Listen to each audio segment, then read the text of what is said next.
Split screen on your Samsung Galaxy Tab A9 or A9 Plus gives you one screen, two apps, full control, plus a pop-up view trick to supercharge your multitasking. Now to do that, you have to start by opening the app you want to use first.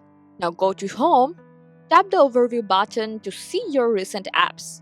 Now at the top of the app's preview, tap the app icon. A small menu will appear with two handy options, split screen and pop-up view. By choosing the pop-up view, your apps will showing in a floating, resizable windows so you can move it around your screen freely. Now if you choose split screen, your first app will shift to the top or side of the screen. Now choose a second app from your recent app list or open one directly from the home screen. And see, both apps will run smoothly at the same time so you don't have to keep switching back and forth. You can tap the three dots in the middle of the screen and use the arrow icon to quickly swap and resize the apps.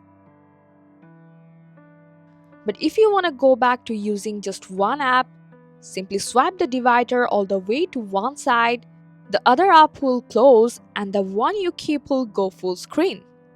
I hope this guide helped you a lot. Thanks for watching.